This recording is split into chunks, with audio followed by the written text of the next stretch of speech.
Hey guys, how's it going? Thank you so much for joining our session two, and we're just gonna keep going for session two. Okay, so the session two, we're actually gonna talk about the integration, between our P-Series system and another system. That will be our topic for today's session. Okay, hey guys, how's it going?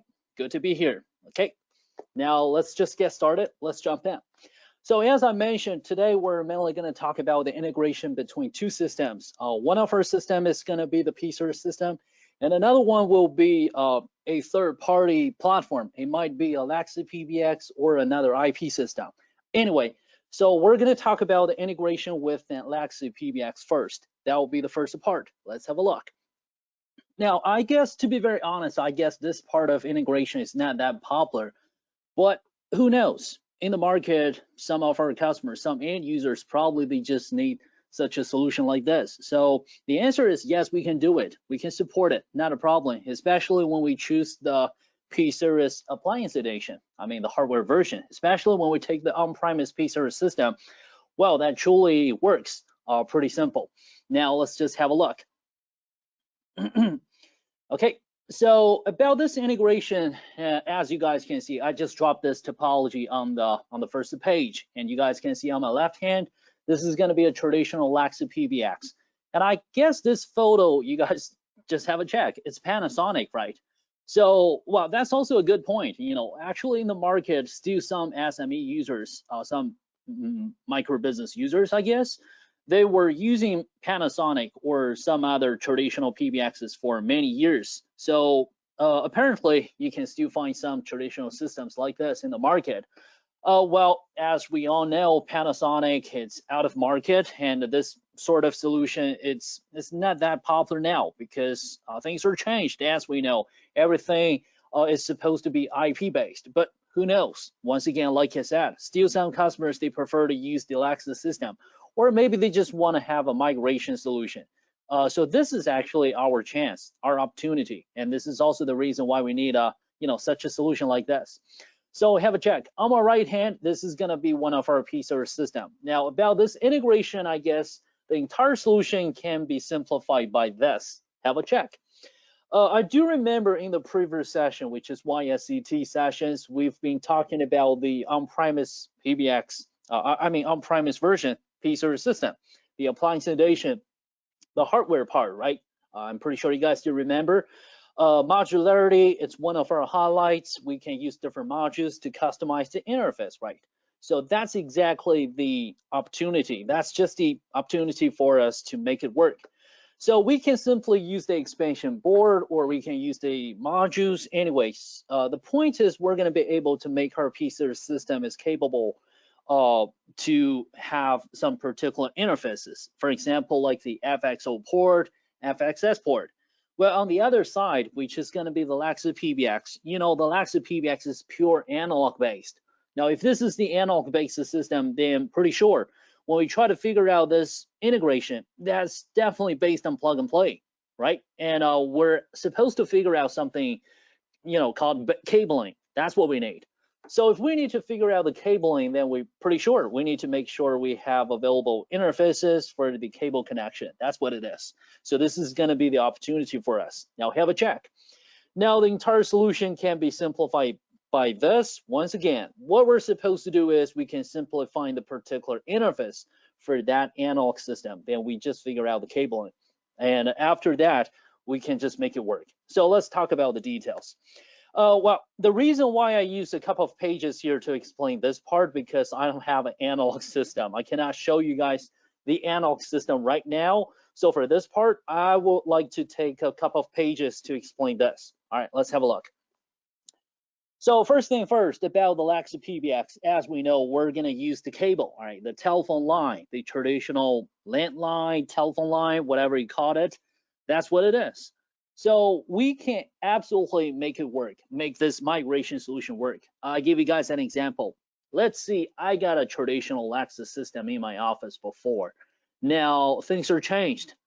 People they need the migration solution. Probably we want to have something, IP-based communication system, but I don't want to replace my traditional analog system totally. I still want to keep it there, all right, because that system is pretty good. I still want to use it. I don't want to drop it. So what now? Now I can simply get my new system, which is IP based. But the point is I can put all of them together. So two systems are going to be integrated with each other, and I will have a pretty dynamic hybrid solution. That's the migration solution we're talking about here, and that's why we need it. So something we need to be careful here is on the traditional PBX, the analog system, we got some interfaces. We got a jack port, we got a CO port. So what is jack port? The jack port is nothing special. It's also known as the FXO port. Well, actually on the P-Series system, we call it FXS port. I'm sorry, I made a mistake. It's FXS port. However, on the analog system, we call it jack port. So it's just going to be the port for us to connect with our analog endpoints. All right, and we also get a CO port on the traditional YSCIS system. This is also known as the FXO port, which is going to be the interface for cable connection. All right, I mean the telephone line connection. All right, so that's basically what it is. Or we can also call this is like the connection for chunk. All right, so if you have a PSTN chunk, you have an analog chunk, or you have a landline chunk, anyway, you're going to use the FXO port or the CO port for the connectivity. That's what it is. So have a look. Now, this is the way how we figure out the interconnection. As you guys can see here, if we prefer to make our, if we prefer to make our P-Series system to work as an analog film, what we're supposed to do is we can simply take the cable, connect the jack port on the traditional analog PBX. Well, on the other side, for the P-Series system, pretty sure we're going to use the FXO port. Well, this is just a relation, between the FXO port and FXS port. We're supposed to make a match between them. That's what it is.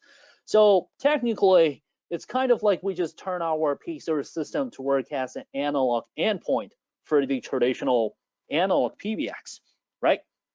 So you guys can see on this picture, on this pic, I just dropped my P-Series system here and with another analog endpoint. Okay, so this is the first solution, the first scenario. If we prefer to deploy the entire system by this, well, like I said, we're gonna make the P-Series system to work as an analog film. So theoretically, this is just gonna be one of our endpoint for the YSCIS system. Now, keep going. So about that part of configuration, if we want to make it work, what we're supposed to do, I guess this is kind of like a reviewing time. Have a look. Like I said, on your traditional analog system, you don't have to do anything. Honestly, guys, on your traditional analog system, it's just a ready-to-go solution, right? You purchase that box, you take it out of your package, you can just connect some cables, plug and play, right? However, for the P-Series system, things are a little bit different. We're supposed to use several modules to customize the interface, as I mentioned in the previous sessions. If you get a brand new P-Series system by default configuration, pretty sure you got no interfaces for your connection because none of them are activated. None of them is activated.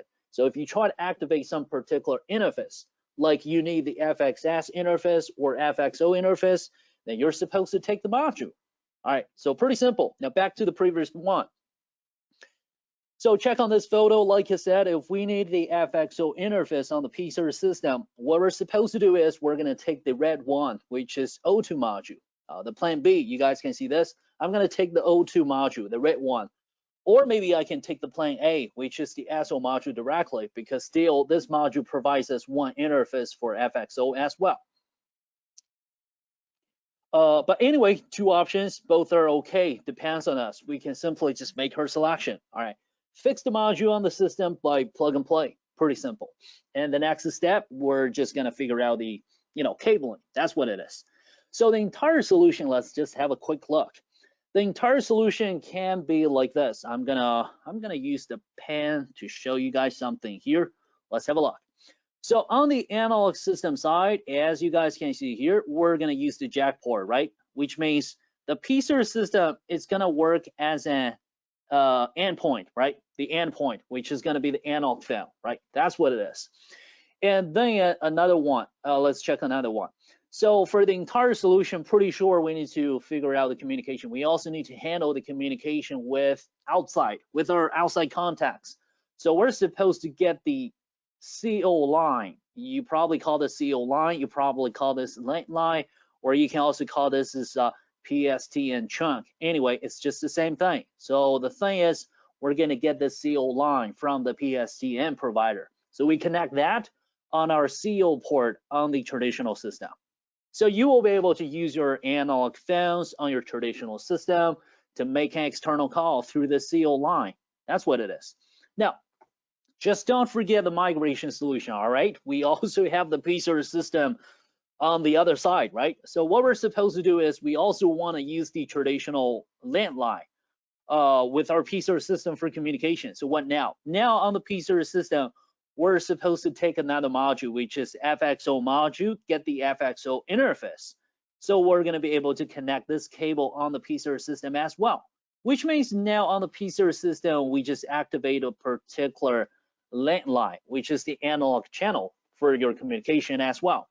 And as for the P-Series system, you know, this is totally IP based, right? So we're probably going to use the network switch router with our local area network, which is LAN, to create this entire system. I mean, this quite complex system for your communication, for your IP system, for your IP telephony system communication. So we're going to deploy a bunch of IP-based terminals, which is going to be IP phones, your soft phones, your computer, anyway. So those sort of things, anyway, whatever you prefer. The thing is, we're just going to use this local area network to register all of them on the P-Series system. Then we're going to be able to make external calls through this PSTN line as well. And as for the internal communication, well, as I mentioned, we've already got the cable connection between the traditional PBX and the P-Series system. So make a call between each other. That's what you're supposed to do. All right. Now let's just clear this and keep going. I'm going to clear this and move to the next page. So that's the way how we figure out the entire solution, by checking that, you know, the topology, the diagram. All right. Now let's have a look here. So some configurations here, I guess, not a big deal, just a couple of points. Let's have a look. Number one, reach each other's extensions. This is very important. Like I said, we're supposed to figure out the internal communications. And number two, share chunks with Laxi PBX. That's another point. That truly makes sense. That's actually the purpose why we need the migration solution. We actually just want to migrate two different platforms together, so we're going to be able to share each other's chunk. We're going to be able to call each other for free. This is what we want. That's the purpose why we need such a solution like this. So have a look. Now, if you try to reach another extension, all right, so what we're supposed to do on the P-Series system is we're just going to jump into the system, go click on call control settings. All right, we need to add an outbound route. Why? You probably got a question now. Why? Just think about it. In the previous page, the topology I showed you guys. So for the Laxi PBX, the P-Series system, it's kind of like an endpoint, right? It's kind of like the analog endpoint. However, on the P-Series system side, all right, if we just take a reverse, on the P-Series system side, that connection is definitely not a external. I mean, that connection is definitely kind of like a chunk, the analog chunk, because we're going to use the FXO port on the P-Series system. So in other words, this cable connection is kind of like a chunk. It's kind of like the analog connection, right? The analog chunk for the P-Series system. That's why we need to create an outbound route, because every single time when we talk about the chunk, when we talk about chunking, if you want to make use of that chunk for communication, then you're supposed to configure the outbound route, because that's an outbound call, right? That's why we need to go access the call control here, create an outbound route. Okay. All right. So create an outbound route. Once again, like I said, now let's keep going. So to create this outbound route, you can name it. You can probably just name it as like a to Laxi PBX or to the traditional PBX, whatever you prefer, that's fine. And what really matters here is going to be the dial pattern. This is the same thing. I'm pretty sure you guys still remember I was talking about this in the previous sessions. So same as usual, whatever you prefer there, just figure out the dial pattern, all right? And try to remember this. Keep this in your mind, because later on, you're going to use the dial pattern you created here for making an external call to reach the analog system. That's it. And the next step, just select that particular channel, which is going to be the FXO chunk. And actually, as we know, this is not a chunk connected with the service provider. This is actually the chunk we connected with our Alexa PBX, which is the cable. All right, that's it. Because like I said, theoretically, that's just a chunk. That's just an analog chunk. Okay, now keep going. Next step, select your extensions, right? So you're gonna use the outbound route for making an external call to reach your analog system. Pretty sure you're gonna select a bunch of extensions. So don't forget this step. This is pretty simple, right? That truly makes sense. All right, now let's keep going with another one. Another one is gonna be share chunk. Oh, by the way, one more thing, guys. One more thing is you probably got a question is, hey, what if I want to make some call from my analog system to reach my P-Series system? Can I do it? Well, that will be much easier, guys, actually, because as I mentioned, the P-Series system, the entire system, going to work as the external endpoint. I'm sorry, going to work as an internal terminal, right? The endpoint for the Alexa system. So for any of your analog extensions connected with your Alexa system, you can just grab your phone, make a call to that system directly. Much easier, I guess. All right, now let's keep going with another point. Another point might be a little bit tricky, but I guess still this is not a big deal. Just have a look. This is going to be shared chunk configuration, so let's have a look. What we're supposed to do now is, you guys can take a look here. The Alexa PBX is an analog extension of P-Series system. So this is like a reverse, right? So if we take a reverse, the Alexa system is going to work as an extension of the P-Series system. So pretty sure on your, this is the dashboard. On your dashboard, you're going to be able to see that extension 1000, 1001, got a cable connected. So you can see the port status, it has been activated. All right, then the next step is, if we want to make those analog systems, those, traditional analog PBX being able to use our SIP chunks for making an outgoing call. I mean, truly, that makes sense. That's the chunk sharing. That's the migration solution we were talking about.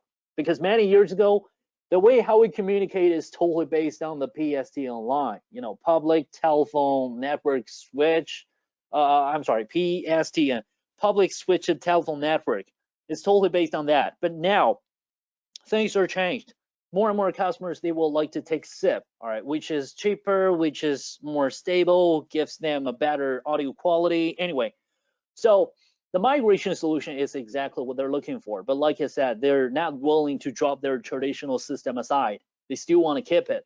So we can just help them to figure out this migration. We connect the traditional Alexa system with our P-Series system. Well, the thing is, on your P-Series system, it is capable for connecting the SIP chunk, right? So totally, the P-Series system is kind of like a converter.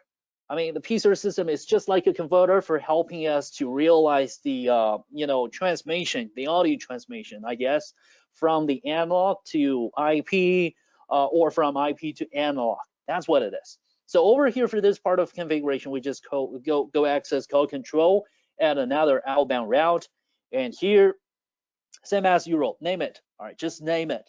Set your dial pattern. All right, could be number 9 or something, whatever. This is something very honoring, same as usual. Then just select this particular channel. All right, this particular channel, it might be the SIP chunk. Definitely, this is going to be the SIP chunk. I mean, it truly makes sense. Like I said, like on my P-Series system, I got a SIP chunk connected with, let's see, I got a SIP chunk connected with AT&T. Just an example, but I guess AT&T mostly did provide you PSTN line or something. Anyway, just an example. So we can definitely get the SIP chunk connected with our P-Series system, and then we're just going to share this SIP chunk to the analog system, to the analog PBX. So this is the way how we realize the chunk sharing. It's also very practical, but I guess might not be that popular, but if some customers they need, we can just figure this out. Okay, so that's the way how we share chunks with our Alexa PBX. Okay, all right, so that was all we have for this part. Now let's just switch it back to our live demo. I'm gonna talk about the next topic. By the way, the gateway integration, it will be our next topic tomorrow, all right? So now I guess I'm gonna switch it back to our live demo. Keep going with another one. All right, let's keep going. So another one I'm going to talk about in today's session will be the integration between two IP systems. Or to be more precise, we're going to talk about the integration between two P-Series systems. It's quite popular, for branch office, especially for some branch office systems. So like if we get a branch office in another city, I guess, let's see, I got a headquarters in China now, and I got a branch office in some other countries, whatever.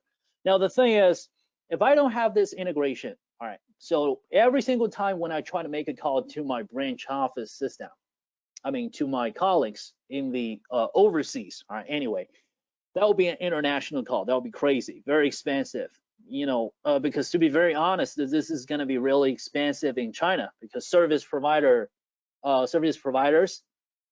carriers, anyway, I'm pretty sure they will charge this a lot because this is an international call, like I said. However, if we're talking about the IP solution, both of my offices, headquarters and branch office, anyway, both of them got the P-Series system deployed, then why not? I mean, it is definitely possible for me to create a free channel. I mean, the free connection for making costs. So why not? Now let's just talk about this.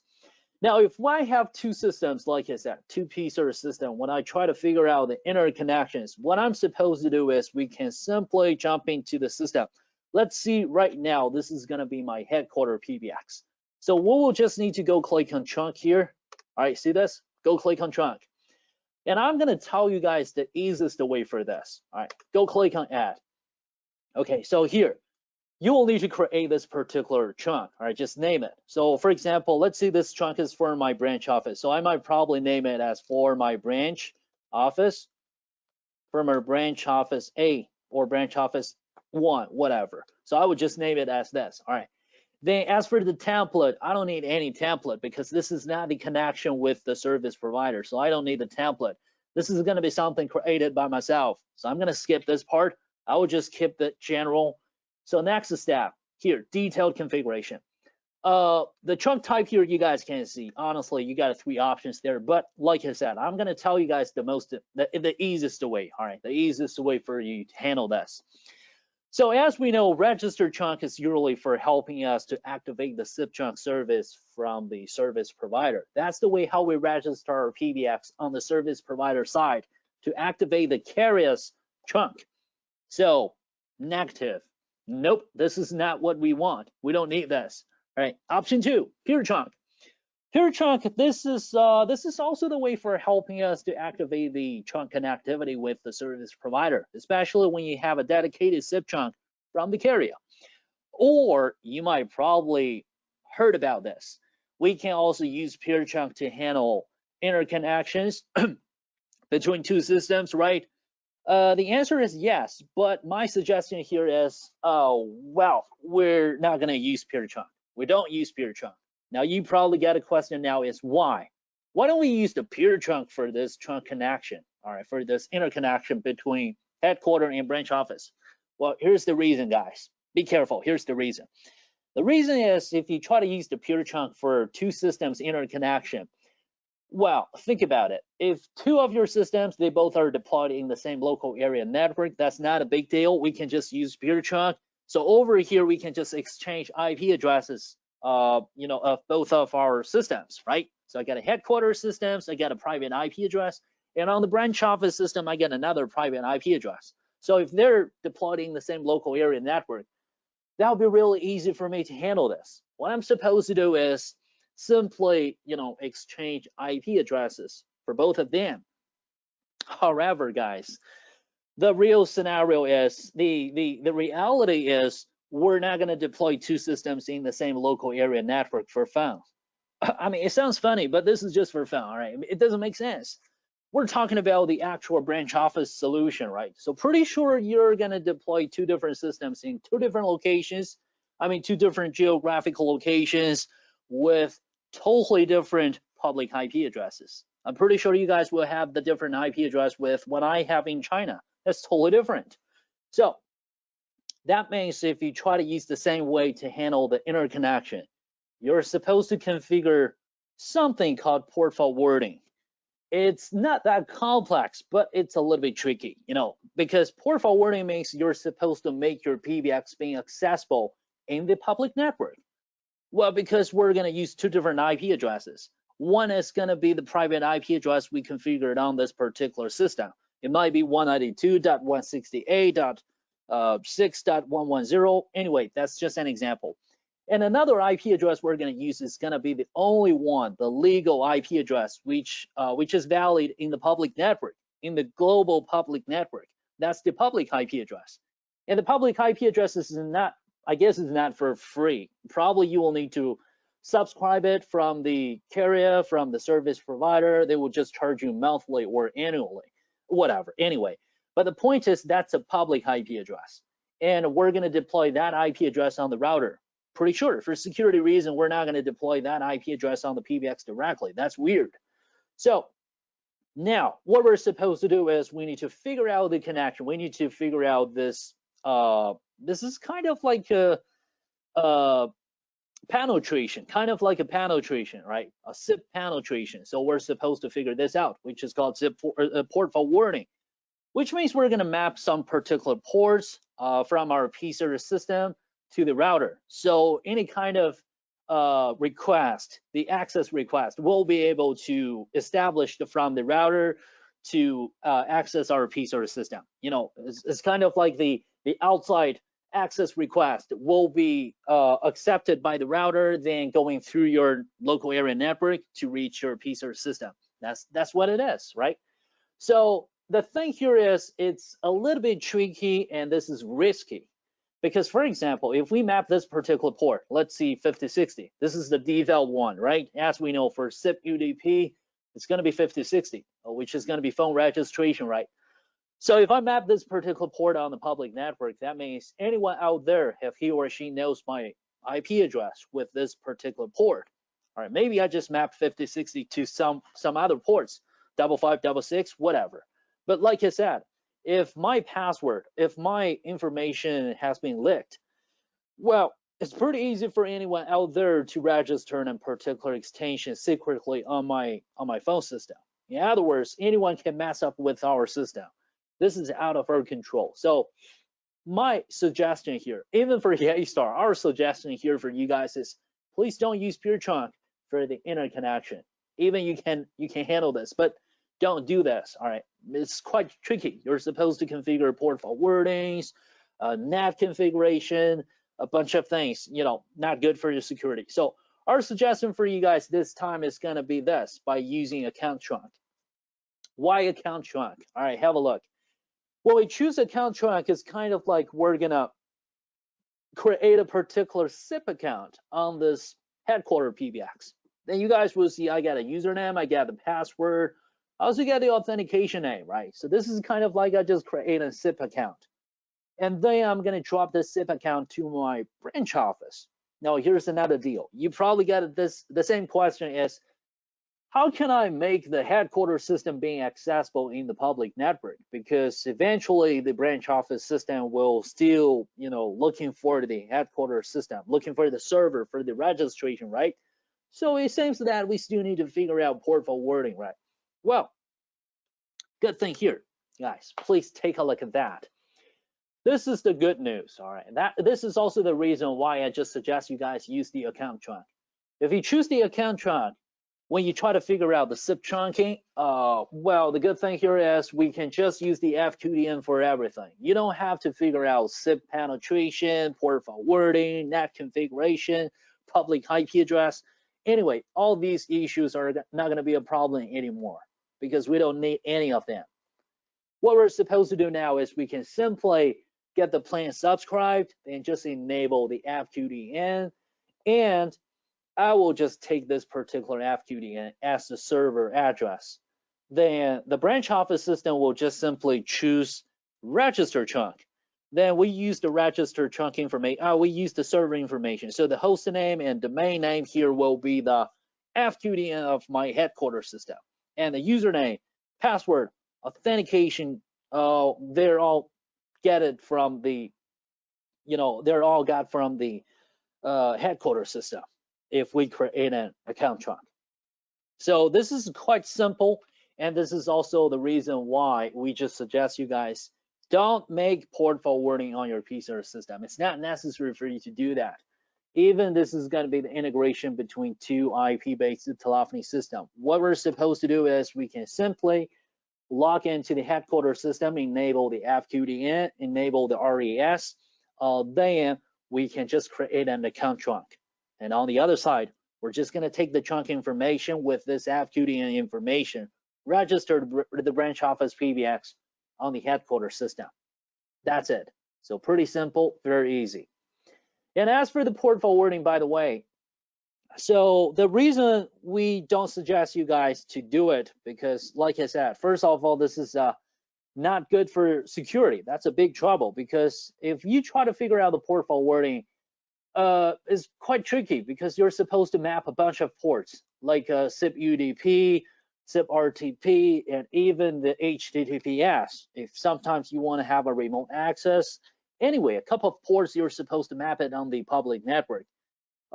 This is so risky, to be very honest. And another reason, very important reason here is, according to the current situation, as we know, due to the situation right now, we need to work remotely sometimes. We need to have the hybrid work model. Who knows what's going to happen? So if you get the port forwarding configured, it will also be, quite complicated for you to maintain the system.